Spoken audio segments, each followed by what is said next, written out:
Hello, and today we will continue with Pervader.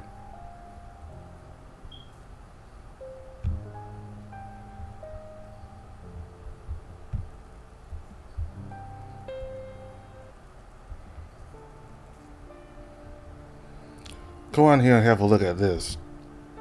I complied, moving next to him behind the main desk. This is the delivery notice. You see here, they have 4 drivers for us. So many. He made a sweeping gesture across the main hall. There's too much clutter in here. We need to make space. Everything which can fit through the hallway needs to be put in storage. Okay, but why not put the shipment in storage? It's not staying here long. At most a day or two. They want me to check what they have before sending it off elsewhere. That's why I want it in front so we can go through it quickly. All this trouble for one contract. I hope they're paying well. A pittance. This isn't done for money, but for upholding my end of the deal. It upsets me that Alan's being kept on a leash by these watchmen. He doesn't deserve to be treated this way. When's the ship arriving? It's never a certain thing when it comes to ships. They're expected to land in the afternoon. Bad weather could delay their arrival. In any case, we need to be ready for whatever they could show up in the earliest hours noon. Get to it. Be very careful. Let's not break any more vases, shall we? Sorry about that again. Don't forget to clear enough room and storage before you start moving things there. He turned and picked up his cloak from a hook on the side wall, then headed for the exit. You're leaving? I need to speak with the harbor master. The Severn Watch wants this to go as quickly as possible, so they'll want to have clear moving for when the ship arrives later today. Notice of the ship's arrival should have reached the port already, but there has been a change in leadership in the port and they may not appreciate the need to show deference and priority to the watch. I mean to avoid any senseless friction for the good of everyone in town. I'll be back soon. Don't dawdle, but don't rush. I won't. With a nod, he turned and went out the door, alone. I took in a deep breath and looked around the shop. It took me a few moments to realize the significance of the situation.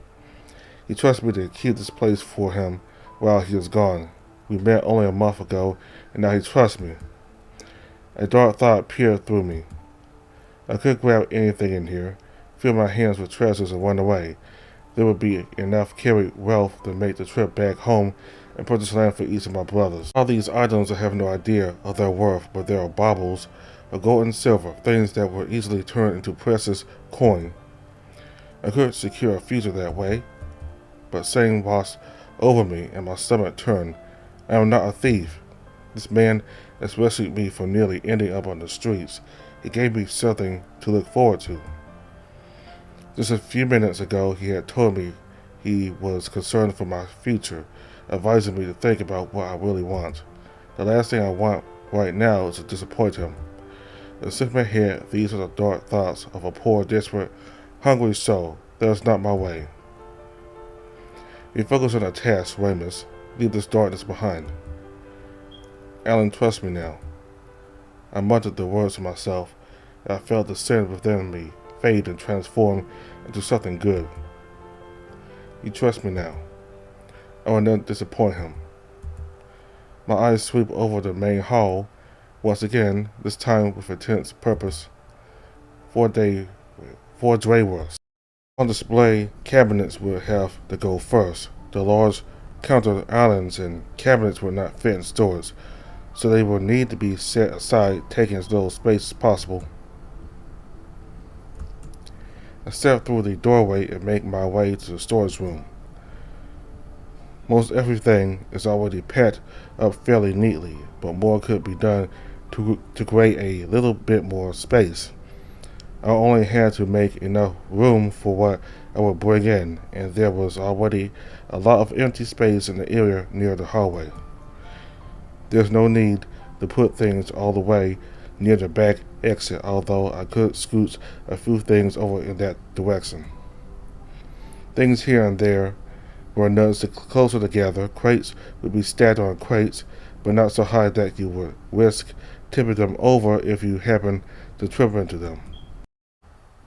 Then I returned to the main hall and started the transfer. I did not rush. Each item was moved in a timely and safe manner. Many of these trinkets were fragile and required careful handling. Every door frame, every stair, every creaking floorboard had to be considered. My grip would have to be as firm as it could allow without risking incident. I learned my lesson that one time I broke that vase. Alan wasn't angry, but he derived some sick enjoyment out of teasing me with reminders of my failure. There were pots, pitchers, and crooks, weather ornaments and heraldry, spears, shields, and clubs, an unstrung ballast set, hanging censers, breads of different cultures. A mannequin dressed in pre-modern garb and veil-brimmed hat. Beyond its gaze, it wore a queer mask I had never noticed before, estranging me for a moment. The cabinets held ancient coins and coin boxes, various bits of weirdly shaped metal, desiccated flasks, and raisin silk. I heard the door open. He took a few steps in and inspected my work, nodding in approval. Good, Raymond. You can stop now. Almost done. There are just a couple more cabinets left. Don't worry yourself. I'll finish up in here. There's something else I need you to do. As I walked over to him, he held out his hand. In his palm was a ring and a small pouch. I took them from him and noticed the pouch jiggle with the salve of coin. Head out into the port and await the ship. It will come in on the near wharf. Look for the silver pennant above the sails. Do you remember it? There's the two stores, one above the other. Right by one of the terraces. Grab yourself something to eat while you're there. Your rumbling belly unsettles me. Don't tell me I don't pay you enough to feed yourself. Sorry, I skipped breakfast. Alan shakes his head, escorting disapproval and sighs. Meet with their commander when they disembark and bring him here. Show him the ring so he will know you work for me. They should send their men to carry everything here, but help them out if they are undermanned. As he gave me instructions, I began to feel a little anxious. My eyes lowered onto the ring, studying it. What's the matter? It's nothing. I've just never dealt with people like that before. A commander of the watch. Are you sure I should be there to meet them instead of you? Will I say something stupid or stumble over my words? I don't want to embarrass you. He puts his hands on his hips and gives me a queer look, as if I'd said an obscene joke. Raymond, you're one of the most well-spoken lads I've met. If you were better at reading, I would have said you were noble born. I have a sharp mind, and I know you're cautious and polite. You are perfectly well-suited to greet these people. Come on now. If you think I'm worthy. He shook his head. Oh, Raymond, you must keep your chin up. I don't like this meekness of you. Everything will be okay, trust me. Honestly, I'm surprised you'd be this shy, considering your broad figure. You're not a boy anymore, and you don't look it. My hand reaches back to awkwardly rub the nape of my neck. Perhaps you're too polite, and that has made you timid. You must tell me, where did you learn your manners? You're more than fit for a purpose, if a bit excessive. Memories are home. My gaze sails to the empty floor as I recall a scene. My father holding my boyish hand and guiding me through the crowded streets to get closer to the voices. Father would take me towards the podiums when he had time and set me there when he didn't need me. He wanted me to listen to the wise men, inquisitors, and the Duke's heralds. They spoke on many subjects. Sometimes they would hold debates and argue for half the day. When I returned home, Father would ask me to retell what I had understood from them. Is that so? Your father was keen to mold you for some thoughtful office, then? No, I had too few years of schooling. Father couldn't afford it. I lived on a farm when I was young. Then my family moved to the city. We simply worked flour and bread. My brothers and I all helped. I think he expected one of us to take up the mantle, but almost all of us left. He rose from the field and bloomed in the city. Happened he had high hopes for you. Whatever the case, you had grown into a man suited for matters like these. That signs through, yes? I don't feel like I am. You must work on your confidence. In any case, these men who will be coming here are mostly soldiers. The Watts doesn't allow nobles to join their ranks, at least not unless they were announced as turtles. So you don't have to give them any special treatment except the commander, whom you should refer to as Sir. Other than that, you don't need fancy protocol. Let me share with you something else that might calm your nerves. Although the Watts is against Pervaders, they have in the past tried to maintain good relations with Pervader communities. We were cordial for quite a while. Now the Watts doesn't have many friends among Pervaders. Even fewer among them are experts in enchantments.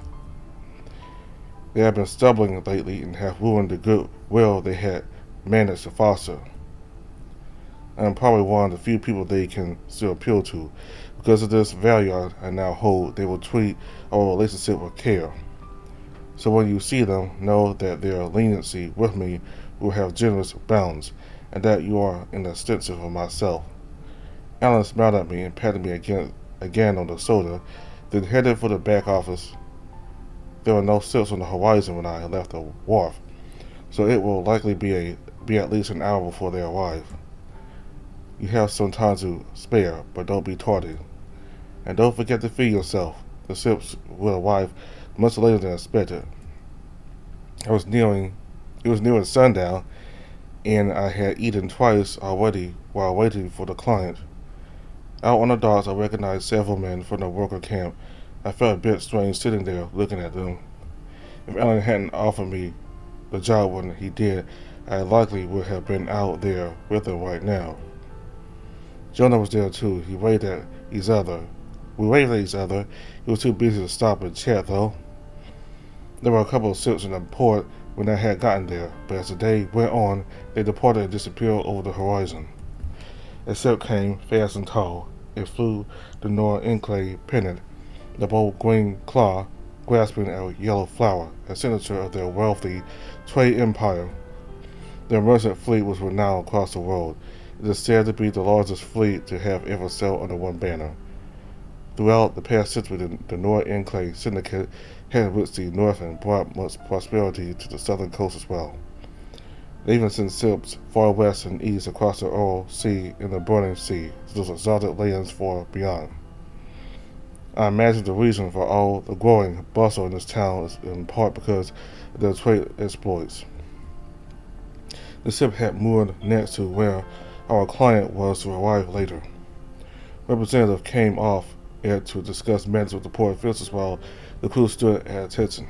Glancing between them, you could sense that every one of them, from captain to officer to seaman, understood their roles well in their grand united enterprise. Their faces were stark and serious, with barely a hint of the roister that was so common among sea dogs. That kind of discipline one would expect of soldiers rather than civilians. Wonder how you can get into one of those crews. As the evening set, Alan himself came over to check on the situation, displeased with the delay. They still haven't arrived? No, they must have caught bad weather.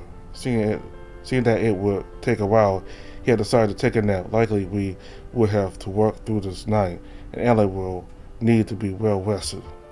Sometime later, I saw it coming to view. A large ship, three-masted, boasting the silver pennant was glittered in the red orange light of the sinking sun. The men on the wharf guarded the ship, signaling for it to come alongside in the place Alan had arranged for them. And it's closer and closer until it was half a breath's distance away from the dock. Mooring ropes were thrown over the side, and the longshoremen took them and tied them down. I stood up and slowly walked over. The main deck of the ship came at about the height of my head. Once the ship was secure, the crew swung over the gangway, stairs onto the shore. Down came 8 men, but more were standing on the bow on the deck. The wharf finger held them as I stepped closer. Two of the men wore black tunics with ranks on their breasts. They followed the wharfinger off to an office attached to the nearby warehouse. 6 remained, all clad in their signature shining steel. One of them had ornate pauldrons and stood tall and confident, a clear indication of his higher rank. That must be the commander. They saw me coming and studied my approach. Their commander held a practiced glare over me, turning to meet me. As I got closer, I felt his eyes weigh on me. His stare was piercing. It made me feel reckless to approach him. "Greetings, sir. I am Alan's assistant. I'll take you to him." In my nervousness, I had forgotten about the ring on my finger, but his eyes were drawn to it, even though it lay inconspicuously at the hand on my side. He looked at the man behind him. A quick glance and turn of head had told them to follow. Then he spoke to me. "Lead the way." He gave a curt nod towards Alan's shop, and as he said it, "Does he know the way, or was it a lucky gesture?" We walked. There was a younger one among them, following at his commander's side, half a step lagging. There were both black leopards in the air about them, seeming to suggest they were family. The metal of their boots, male and overlapping plates, clanked and jangled each step along the way. It was a heavy, serious sound which spoke of battle readiness. I'd seen their kind before back home. A group of them, at least 100, had marched through the streets in a parade. They always wore their armor, the thing which glittered so strongly in any light. Even now, as dusk settled, their scene drew eyes from all around us. We walked about 200 paces from wharf to Alan's shop. As we entered, Alan rose to his feet. I was worried he would still be napping at this hour. "Ah, welcome, Sir Marshal." "Alan." All of us huddled inside and waited. The commander slowly paced around the room, scanning it. Silence gathered, perturbed only by his steps that carried him through this inspection. There was no mistaking the weight of his presence. "You prepared for us. Good. I understand you're in a hurry." "Quite. My men will be here soon with the items." The marshal's booming voice radiated absolute control. At times he would strongly inflect a word or phrase, and I could feel it rattle through me. He turned suddenly and issued orders to the young one beside him. "Secure the area. Check every room. Set guards. 2 men at the entrance and 2 at the back exit." The young watchman nodded and quickly set out to carry out his orders.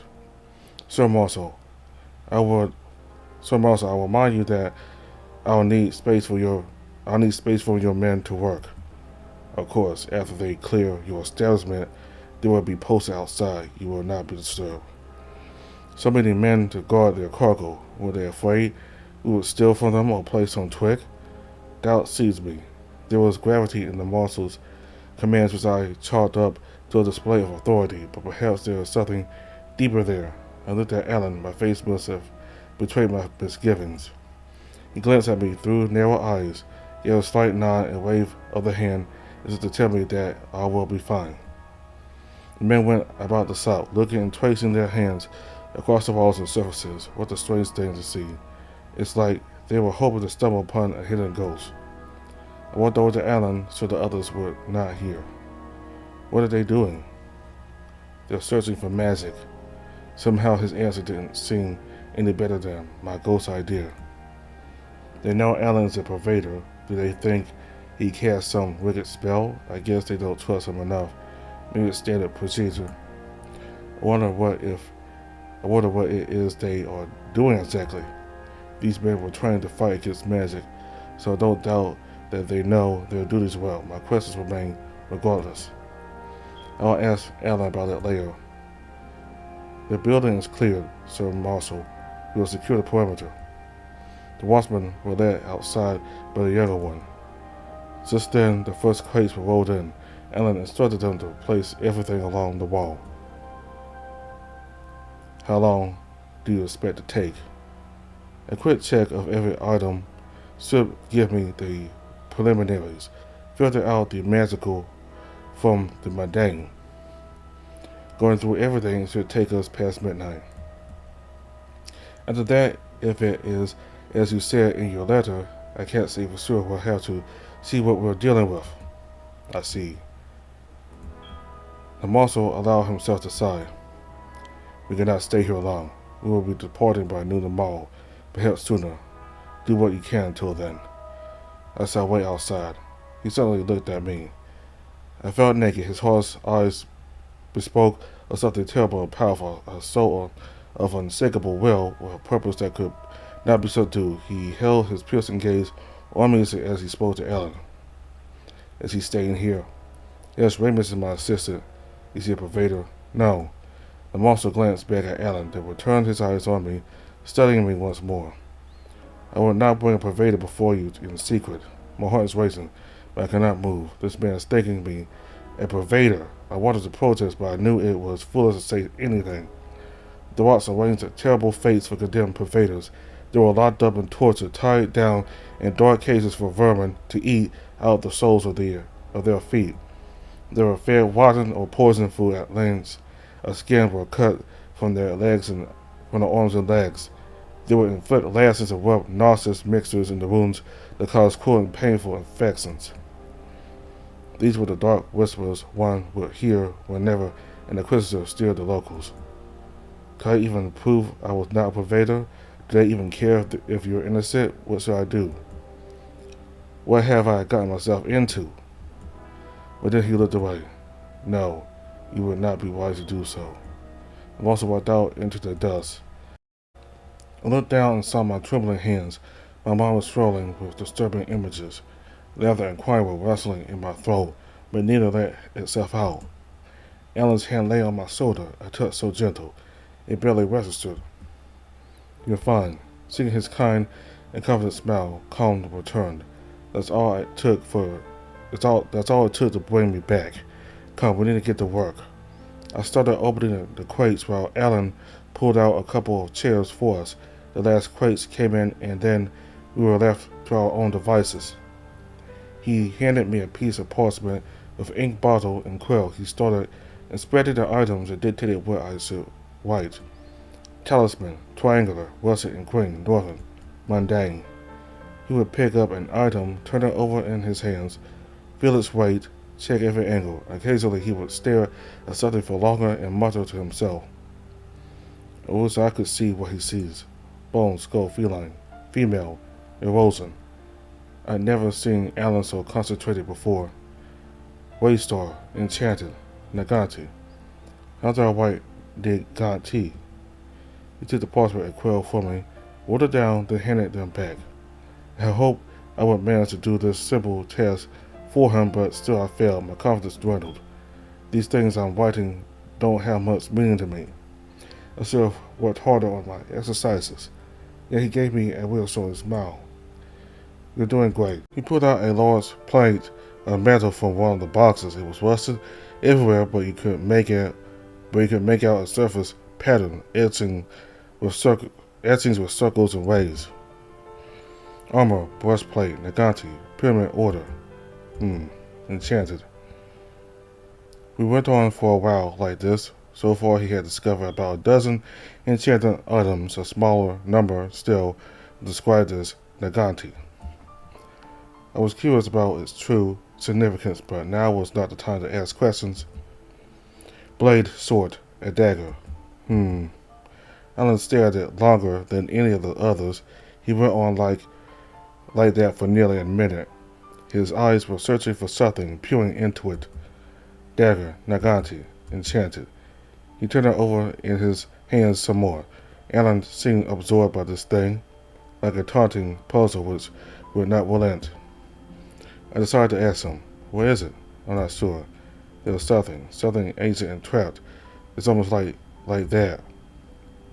And he never finished the thought, the subsequent silence lingering indefinitely as he stared at it. All this time, most of my attention had gone to writing down Alan's words. I took a closer look at this thing, which seemed to perplex him. It was a dagger indeed, as old as rusted as everything else in these crates. It had an ornate handle which made a guardless transition from hilt to blade. There were etchings on the grip and flat of it, If they spelled something out in some strange language or were completely senseless, I wouldn't know. One thing stood out to me. As Alan turned it in his hands, candlelight reflected in the blade seemed to sift into a colder hue and made it appear ghostly. Of course, Alan saw further than my surface level observation, so I needn't bother him with what he already knew. There was another dagger in one of the other crates next to me. I reached out to pick it up. Alan quickly grabbed my arm. Don't touch it. The hurry with which he stopped me suggested there was risk involved in handling these blades, and I recalled what he said about wands. You never know if you'll accidentally trigger something dangerous. He then took the second dagger and considered it as he had the first. After a while, both blades were set aside on the counter. I'll have to come back to these later. We went through the rest of the items without a hitch. There were more daggers that looked similar to the other ones, but Alan glossed over them as if they weren't similar at all. He didn't recognize any enchantment in them. Were some of them forgeries?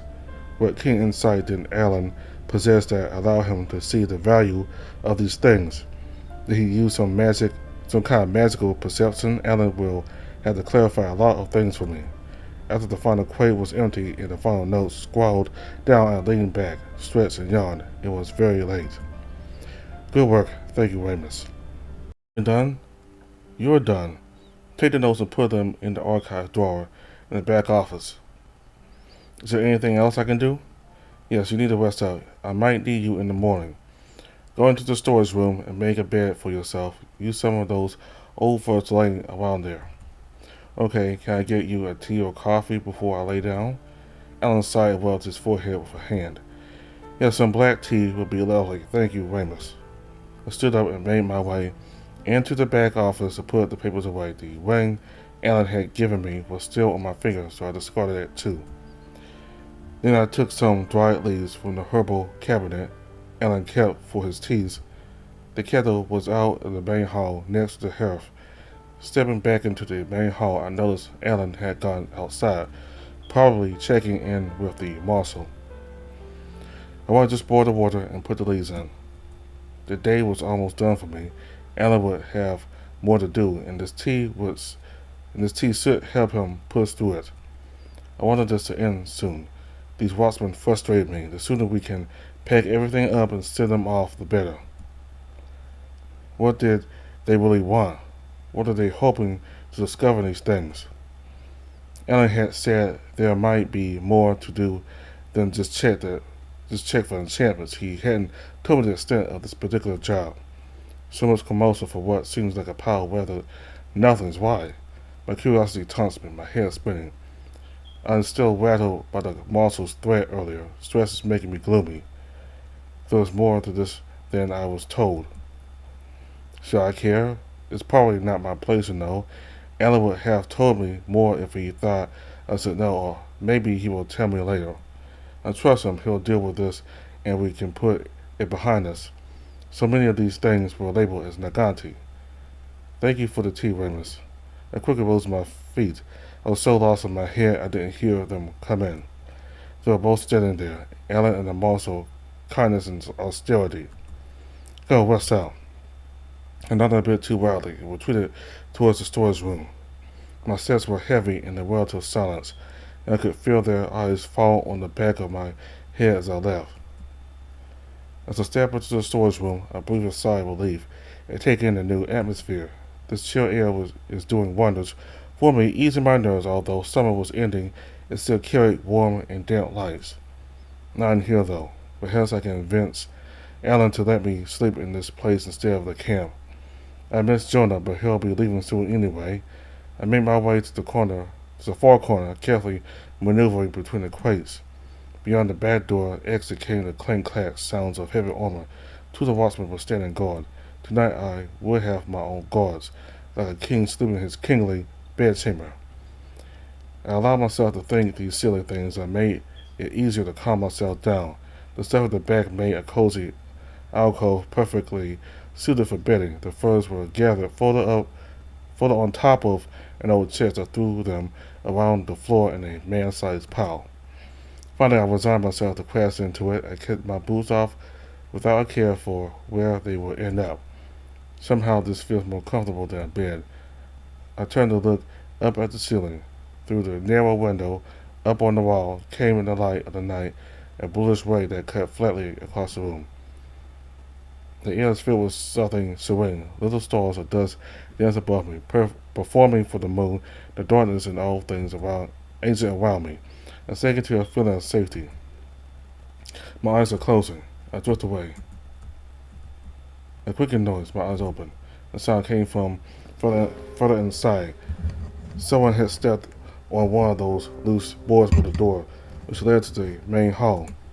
Without moving and taking my surroundings, the light of the moon is now shining down next to me. Time had passed. It could be Alan or one of the watchmen. However, those steps carried themselves with stalking finesse. Alan did not have that grace, and the watchman sounded of metal. I slowly lifted my head to see what I could see. Through the mass of huddled junk around me, I could spot them. Two people dressed in dark wrappings sneaking. It was too dark to recognize them, but I recognized they were dangerous. The breeze is warmer than before I checked, and the back door is wide open, inviting a nightly summer heat. The watchmen were no longer there, or they had been silenced. I looked back and the intruders were gone. They had stepped into the main hall, stand out rainless. I need to warn Alan or the watch. Should I go out the back? No. What if there are more of them waiting outside? What if Alan's in danger? I stand up and scurry after the intruders. My barefoot steps wouldn't make much sound on the stone floor. Past the doorway is a narrow passage that leads into the main hall. You had to climb 3 wooden stairs to get there. This is where they had made their noise. Although they were sneaking, they didn't know where things creaked, but I did. Ascending the steps, I made sure to skip the noisy middle one. I heard them before I could see them. Either Alan isn't there or he's... My head gingerly leans inside, risking a look. The bats were turned and couldn't see me.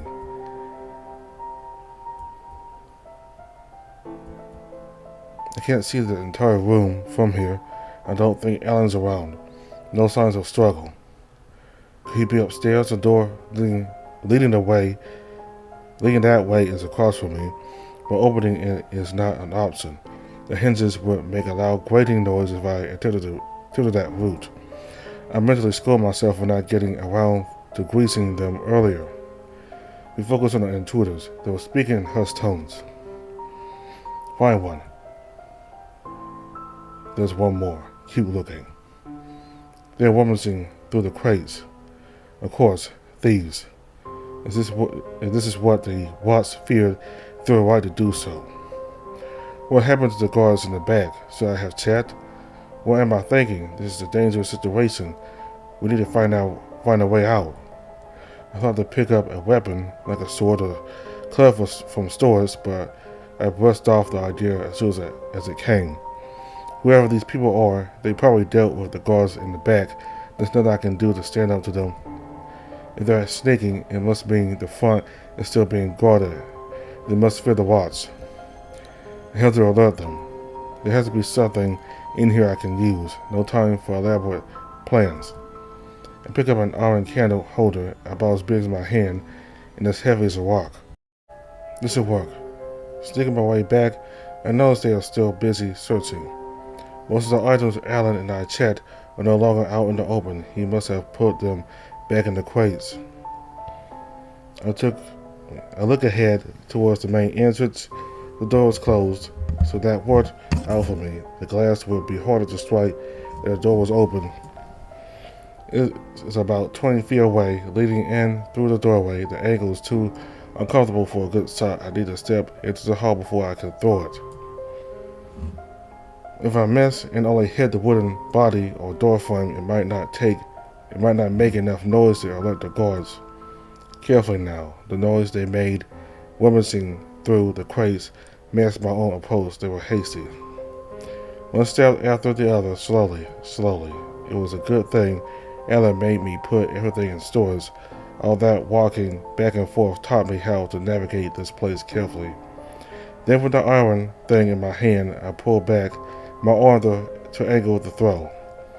As I throw it, I should duck back into the storage room, high among the crates that are probably going to run off the way they came in. I looked to my left to plan my escape, and there I see the stranger. We both lay still, hanging on to that tottering moment before things turned dire. My heart races, last chance Ramus. Suddenly I felt like I had crashed from some great height, my muscles strained, so something hit me and launched me halfway into the main hall. The world is upside down and blurry. My legs, arms, and back dragged against wood splinters, cutting into somewhere above the elbow, and then I knew I had fallen to the hardwood floor.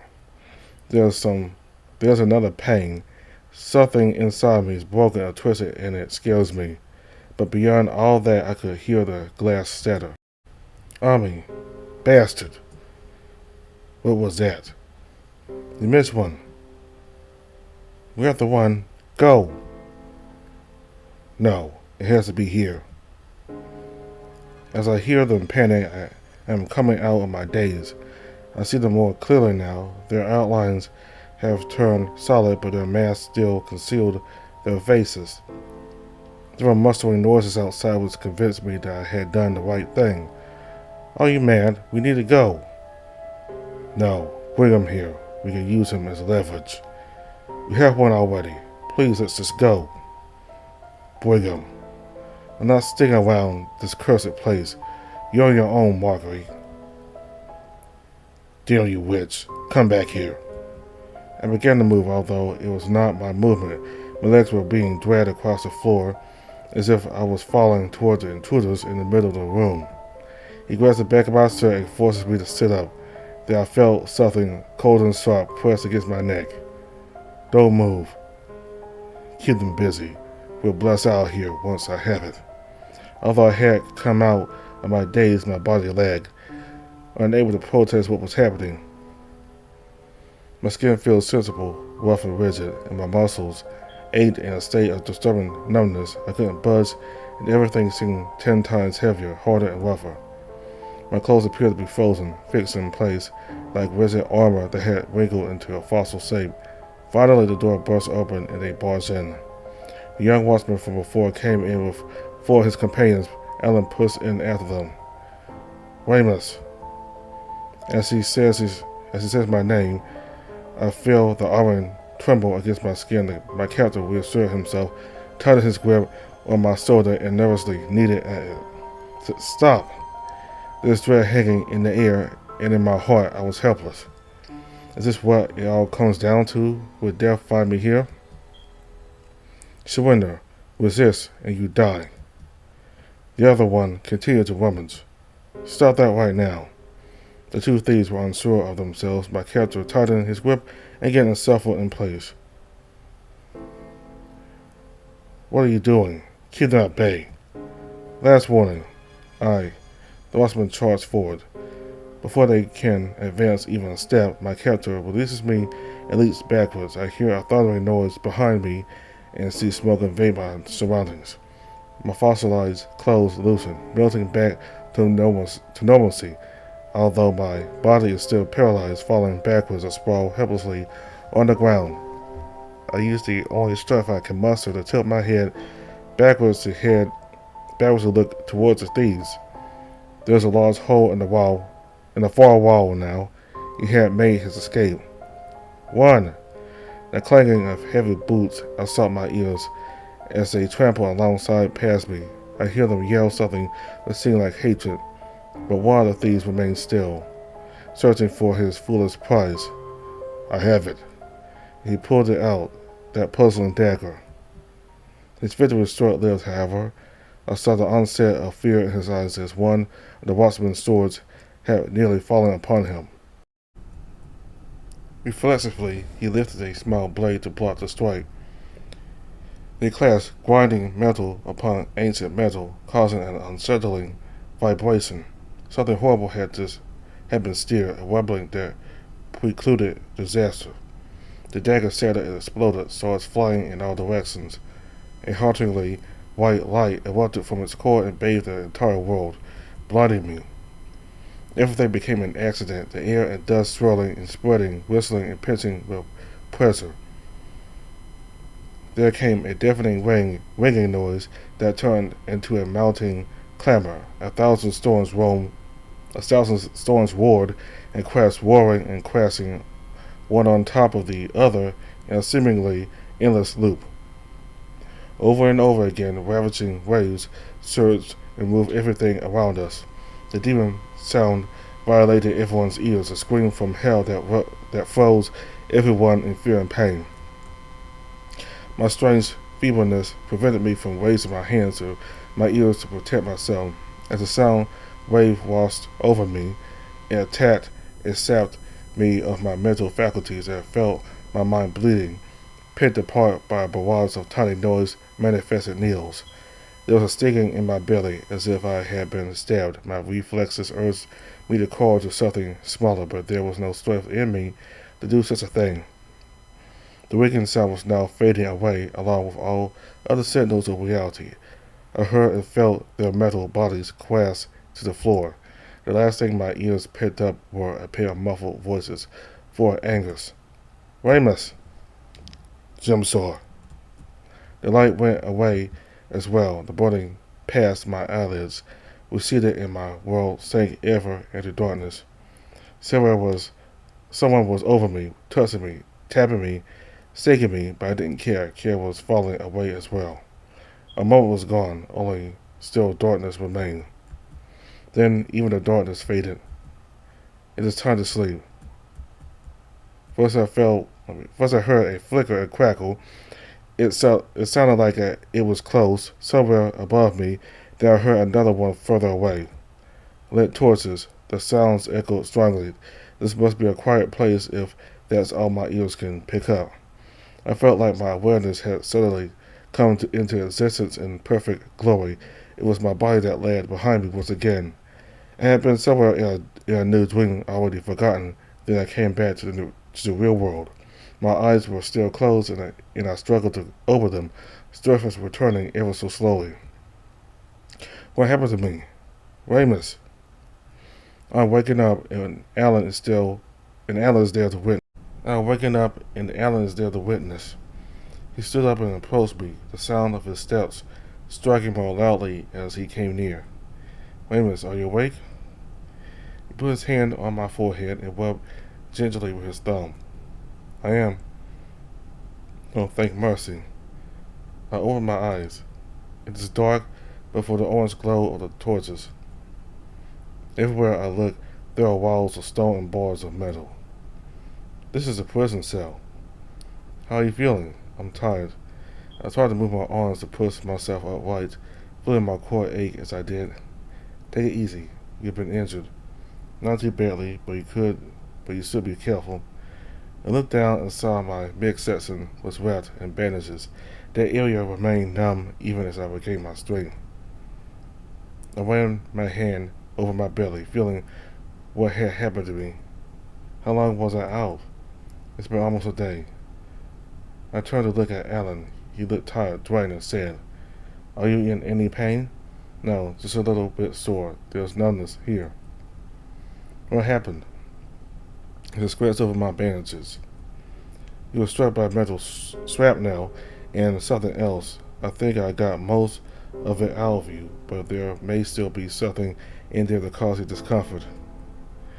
For now, let it heal. Who are we? Alan sighed and leaned back to sit against the adjacent wall. For the first time I saw his clothes and fur dirty. He would always take good care of himself. The Watts put us in jail. Why? It's all a misunderstanding. They should let us go soon. His words came out dismissively. He could barely look me in the eye as he said it. What happened to the guards? You mean the guards? There were 2 of them at the back exit. The thieves came in that way. Well, I don't know about them. What about the others? They were caught in whatever it was, the blast. I could see concern and frustration in his eyes. They were hurt. You were more fortunate, I think. Why are we in jail, Alan? Who knows what the hell these tyrants want? Alan sighs and rubs his eyes, subduing his ill temper. Their man got hurt. I think they want to interrogate us and make sure what happened wasn't some kind of attack on our part. But we're innocent. Those thieves are to blame, right? Of course, they used magic, at least one of them. I couldn't move. Yes, they were pervaders. They were looking for that dagger. What happened there? That explosion. He stared at me, showing only worry. He didn't say anything for a long while. There was terrible magic in that thing. Powerful, terrible magic. Something I wish I would never see again. That was their goal. It was all about those daggers, I'm sure of it, and the Ganti spell was sealed within them. Those things are ancient. Their enchantments far more potent than anything made today. Couldn't you tell that it was dangerous? Enchantments are dangerous only if you foolishly break them. Unfortunately, that's what happened. I recognized that it might be volatile, but I couldn't finish my inspection. That night, I went outside to speak with one of the watch lieutenants only for a few minutes. The thieves must have recognized the opportunity, then and left at it. They must have been watching us for a while. He sunk his eyes to the floor and contemplated his memories. The incident had affected him too, even though I could tell he wasn't injured by the blast. Who were they? The thieves, rogue pervaders, probably Umbro. They were mad to steal from the watch. Such foolishness would be. Alan shook his head and sighed. He then looked at me and placed his hand on my arm, squeezing it. There was genuine remorse and worry in his eyes. I never would have risked you being there if I knew this could happen. It was supposed to be a job like any other. I did not expect the monster to bring this kind of conflict to us. Even if I suspected those items were coveted by some rogues, I never would have foreseen a plot to try to steal from them. Those thieves were insanely foolish to do what they did, and we got caught up in their foolishness. Regardless, we are innocent. The monster will see reason. He must. Weymouth, I'm so very, very sorry you got caught up in this. Although it wasn't his fault, he felt responsible for what happened. I wanted to tell him to stop acting like he was to blame, but we were interrupted before I could say anything. The door opened and the monster stepped inside. He walked over in front of our cell and stood there. There was that glare again. It still shook me, but my indignation towards him had overcome my fear. I found the strength to stand up. The reason for our imprisonment wasn't clear, but we were trapped in the middle of some scheme we did not consent to. Is your assistant feeling better? I can speak for myself. The boy has grown spine. Good. Why are we locked in here? He began pacing around. Both of you were there at the scene, some sort of magic injured my men and my son. The thieves did this. We had no part in it. Weymouth, let him speak, Alan. Grievance demands an outlet.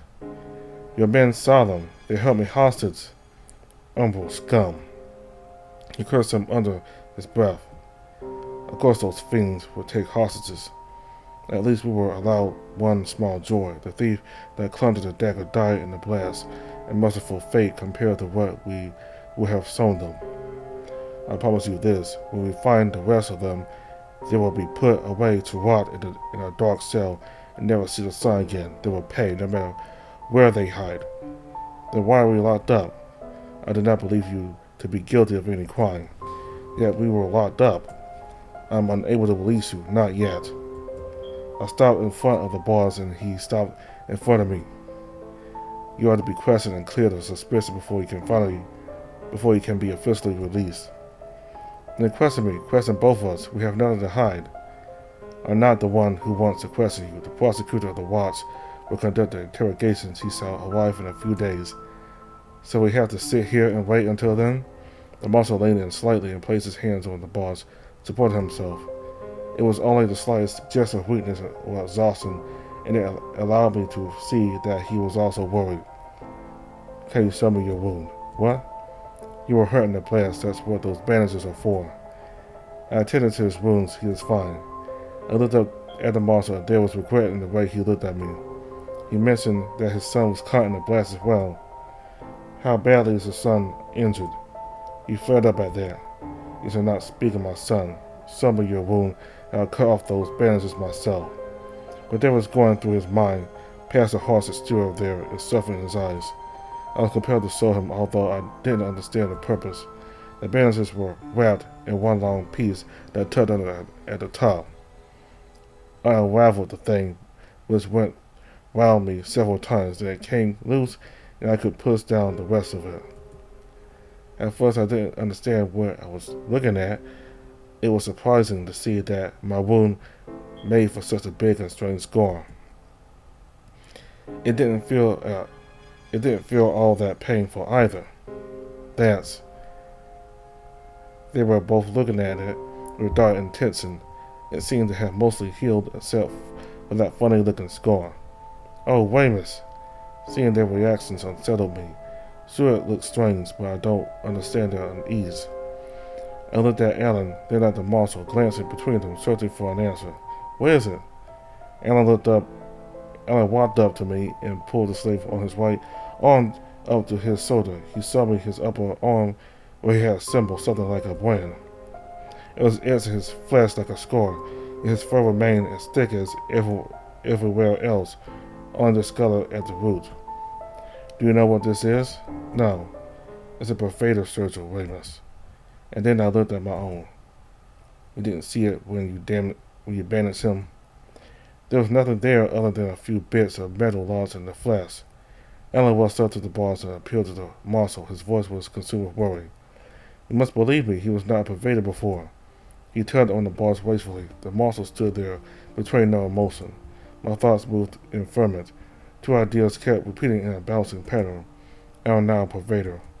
I am imprisoned by the Silvern watch. My mind sunk back again. Is this really happening? My feet moved on their own, stepping backwards and away from something which I could not escape. Too much is happening to me too fast. I'm just the son of a baker. Why was this happening to me? I heard them argue, but I couldn't process their words. 1,000 old thoughts raced through my mind. In my head I crossed through the memories of my life in a desperate search for balance. I thought of Jonah sleeping in the sack. I thought of my brothers and I huddled in our bedroom back at the farm. I thought of the wacky nights I had spent on the ship that took me to this land. I thought of the coin I had worked for an entire year to make the trip. The thought of the work offers on the notice board. I thought of when Alan asked me about earning coin at the docks instead. I thought the first time was with another boy. I thought of father and mother kneading at the dough and how they would ask me to grab another sack of flour. The thought of the water globe and how it twinkled in the moonlight. I wanted to turn back time. Somewhere along the line I failed. I made a mistake which led me here. If I could only try again. I ached for something which was impossible. No, I could not keep falling into these patterns of desperation. You are no longer a child, Weymouth. Dreams won't save you. We are each dealt a hand of cards and we need to make the best of it. That is what Father would say. Step out of it. I heard the monster walk out, but my eyes remained glued to the cold stone floor. Lawson thought I had sat down on one of the beds at the far well. When he was gone, I looked up, and Alan was still standing there, leaning into the bars. Alan did not turn. What happens now? I don't know. Are they going to let us go? The question hung in the air. He did not answer. You struck a deal with them before. That doesn't matter anymore. The service has complicated things more than you know. Look down at it. There was beauty and strangeness in it. It was a sign of mystery, of the potential to explore magic. Now I could truly follow in Alan's footsteps. At the same time, I knew it could carry disaster by its mere presence and this reason. This is how they check if someone is a Pervader. Alan turned back and walked up to me. He knelt and inspected the thing on my body. I thought you had to be born a Pervader. You are, but your surgery appears later in life. Can I do magic? This should be the last thing on your mind right now. What else am I supposed to do, Alan? Wes, your body is still weak. You need to regain your strength. But I felt disturbed and in danger. This place frightened me now. I don't know. I don't want to be in a cage. Prison is death. The walls are closing in on me. It's too small, too hard to breathe. I need to get out of here. Can you break us out? Ramus, you're not thinking straight. Those thieves, I remember. One of them blasted a hole in the wall. Can't you do the same to get us out? He judged me silently, then glanced down and kicked at the blue petals on the floor. He pointed at the flower pots beyond our cell. Do you see these plants? Who cares about some stupid flowers? This thing is called ethering. It saps magic around it. Even if I wanted to break us out, it wouldn't work, not as long as we were near a bunch of those things. I remember being in the main hall with the intruder's knife at my neck. The next thing I saw was that large hole in the wall.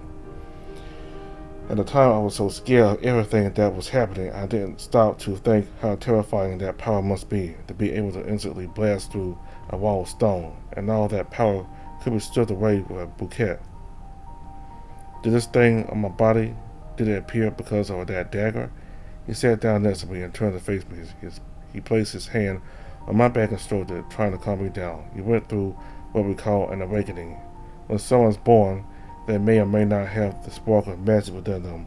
If they do, they aren't aware of it until their awakening, when the surgery reveals itself. This usually happens while one grows up, around the time when you become a man. Yours is a fairly late one, but it had to happen sooner or later. Right now, an awakening comes about when one experiences a significant event in their lives. Falling in love, losing a loved one, a brush with death, anything like that. You understand? All this commotion has caused you to awaken. Ellen was revealing a new world for me. I felt like I should be excited, but this crap mind made it hard to think. I am exhausted, my body is healing, but my mind is being tyrannized with confusion and uncertainty. I need to lie down. Ellen stood up and allowed me to rest. There were so many more questions to ask and so many things to consider, but my brain needed time to process all that I had gathered. Rest. I need more rest. A vision suddenly came to me, opening me to an empty, ashen wasteland. In all directions lay nothing except for gray clouds or a gray sky.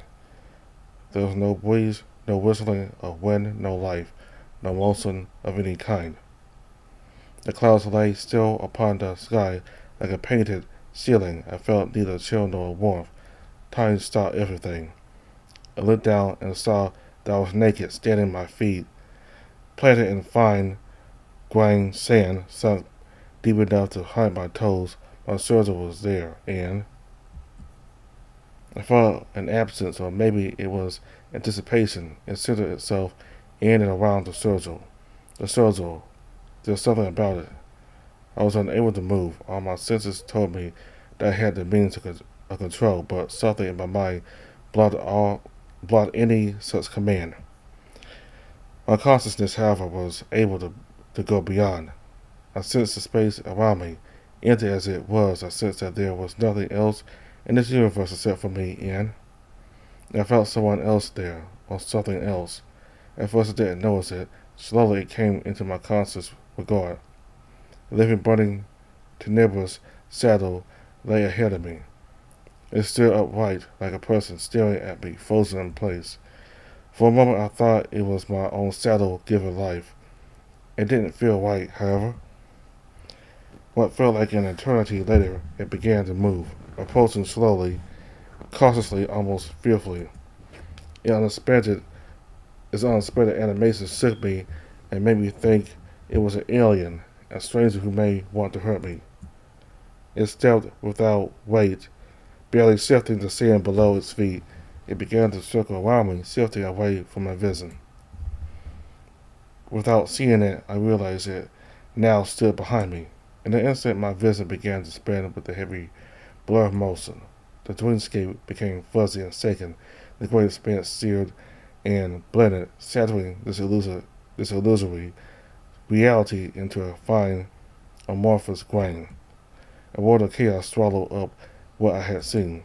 The dreaming space was behind me now. Then I felt gravity begin to drag me back to reality. I was falling, crashing, and escaping far away. I looked towards the bottom and saw myself in that dark place, reaching back into the cell that held my body. Wake up. I opened my eyes and saw the marshal standing over me. Ellen was sleeping in the other bed and stared as well. Stand up. You need to come with me. Huh? Although my sleep was interrupted, I felt vigorous. Strangely, no waking stupor plagued me. The anxiety of that unsettling dream was quickly fading away. Now was not the time to ponder it. Presently, I stood up and followed him. Where are you taking him? He did not say. We walked out of the cell. Another watchman took the key and locked Alan inside. The marshal escorted me through the door, across the short hallway, into an office. Stepping inside along the left wall stood a watchman who wore red ornaments upon his pauldrons. Next to him was the marshal's son. Thankfully, he doesn't seem injured. In the far right corner, there was a small-robed fellow who sat dazedly at a narrow table, holding parchment and quill, a scribe. I turned around to my right and saw a familiar face there. Jonah? Hey, laddie. My surprise turned into apprehension. If I am to be in trouble with the Inquisition, I did not want Jonah to be dragged into it. He looked a bit frightened and concerned, almost didn't want to look at me. Take a seat. As I sat in the chair in the middle of the room, the center of their attention, the marshal moved behind the desk and sat down as well. He shuffled through some papers, inspecting them. The scribe leaned in with his quill, ready to transcribe the things which would be said. The marshal then began to speak in monotone. The evidence gathering session is started. Presiding Sir Eldon Amaro, Marshal of the Watch. Kindly note the day of this session is the 24th of White Moon in the year 918. Kindly note that this hearing is monitored by one Sir Undus Cardano, Knighted Commander of the Watch. One Sir Jimsor Amaro, Knight of the Watch. The Inquisition seized the Pervader Raymond's Leflay of Ordinary, suspected of defiance against the law of Condor. The Inquisition seized the citizen Jonah Belay of Pentequin, an innocent man. He quickly glanced upon his papers and nodded my way. Please remove the bandages around your torso. He wants me to sew them the surgeon. He knew about it already and wants to sew these other people or to put it on some official record. What does this mean for me? I don't think I have a choice in the matter either way. I undid my weapons to sew them. Kindly note that the suspect has a Pervader surgeon on his abdomen. Mr. Bullock, is it true you know the suspect? Aye. Is it true that you and Mr. Leflay are both residents of the local worker camp here in Chariot? Aye, sir.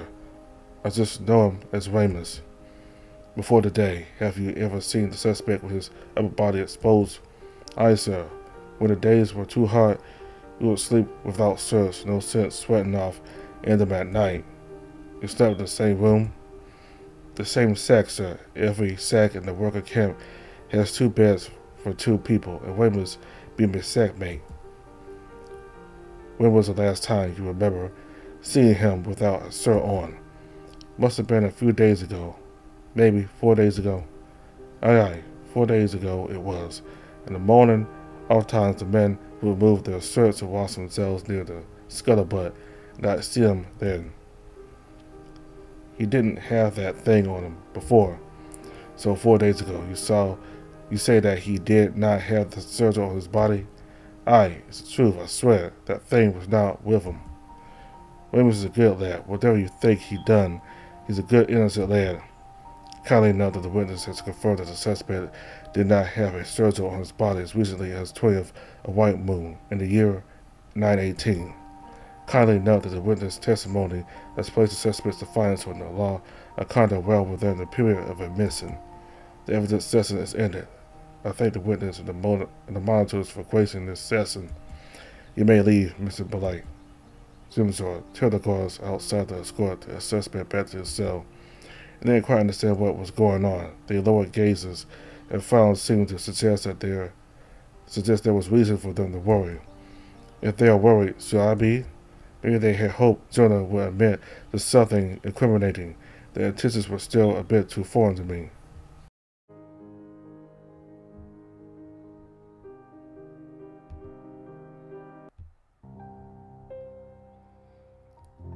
So we're gonna stop there for the day. Alright, so things have gone downhill. These bandits came into Alan's shop while the Inquisition, or the Watts, whatever they call it, but while these Wattsmen were here, going over these items that they found on the porch, and Alan was scanning them to see which ones were mundane or had magical powers, and these bandits came and they knew that there were some things in the south that had some magical value. So apparently the Wattsman's son was able to defeat, I don't know, I forgot, but he defeated all of them or some of them, but I think he defeated some of them anyway. And Weymouth was injured in the whole thing with the bandits trying to steal, and he went unconscious. By the time he was conscious again, he was in a prison cell. And Alan told him that it was a misunderstanding. And at first, the commander knew that both Alan and Weymouth were not involved with it, but later on, once the commander saw Weymouth's new surgery, he had a change of tune, and now he's trying to get them locked up permanently. But so this high-ranking person came to the town so he can have some kind of like a trial, I guess, over Weymouth, and I forgot his name, but the guy who Weymouth shared a hut with. You know, they sleep together in huts. You know, those people who were gonna die. But the man he's been sharing his place with came and vouched for him as a witness, and that he told the officials and the commander that he saw Weymouth without a shirt on numerous times, and he did not have a surgical. So that could be very helpful to Weymouth in his case. I don't know what they're gonna do with Alan though, but certainly he was very helpful towards Weymouth, and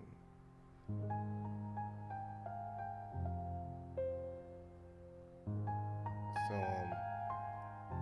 that big flash that happened during the whole battle between the bandits and the Watts soldiers and the commander's son, I think that's when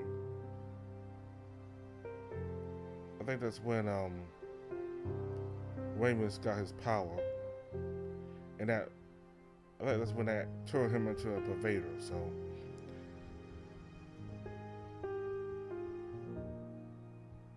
hopefully this whole thing will conclude with him being proven to be somebody who just got turned into a Pervader because he's bandits, but somebody who was never one. He was not a Pervader until this whole incident happened. So hopefully there'll be some understanding there. Don't know what's gonna happen to Ellen though, but we'll continue with Pervader next time. I was thinking about going a bit longer, but I decided to stop for now. So thank you all very much for watching. Goodbye.